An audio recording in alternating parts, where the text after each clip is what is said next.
So good to be out of prison. Oh, a bit about myself. I just turned 60 recently and celebrated 35 years of marriage. But let me tell you, man, marriage, one shout out, yeah, you're obviously not fucking married. Nope. Let me tell you, marriage is a tough gig. It's a real tough gig.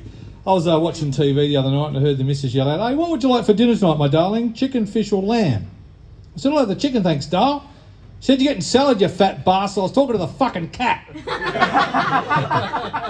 Later that night, I spent a good hour defrosting the fridge, but she likes to call it foreplay. Later on that night, I tell you what, if there was a gold medal for fucking, I would have got it. Next morning, we're laying there in that post-coital afterglow. I'm laying back there, you know, I say, Dale, tell me, be truthful. Did you fake it last night? She goes, "No, sweetheart, I really was asleep." I said, I tell you what, why don't we try and do something to spice up our sex life? I said, before we get too old and saggy, let's make a home porno. And she's like, "No fucking way. You'll take it down the clubhouse, you show all the boys. Next minute it's going to be on the internet. And I'll be out shopping one day and I'll have some pimply teenager come up to me and go, 'Excuse me, are you Mrs. Maggot?' 'Yeah, well, I've been watching you on Pornhub.'"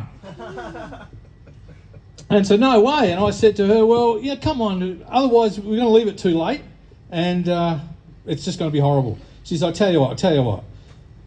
Saturday night, porno night, you make the movie, we'll watch it, and then I'm fucking deleting it." I said, all right. And then she lost the plot when I told her I was going to start holding auditions for her part.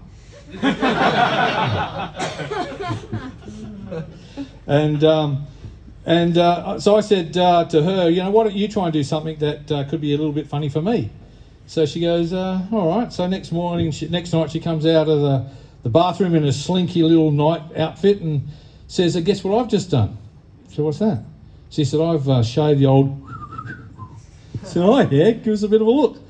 So she gives us a look and I went, "Oh." And she goes, "Yeah, you know what that means?"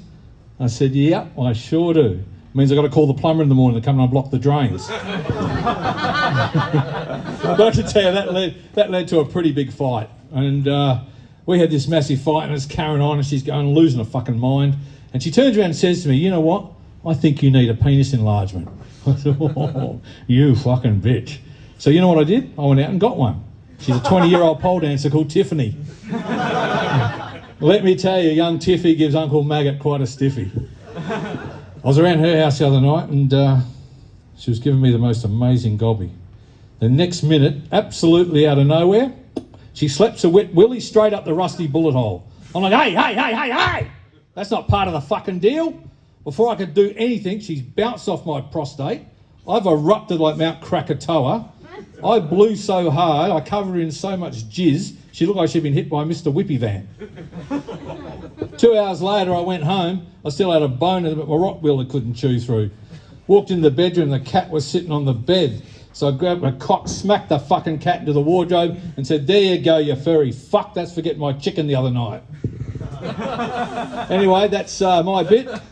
Thanks for having me.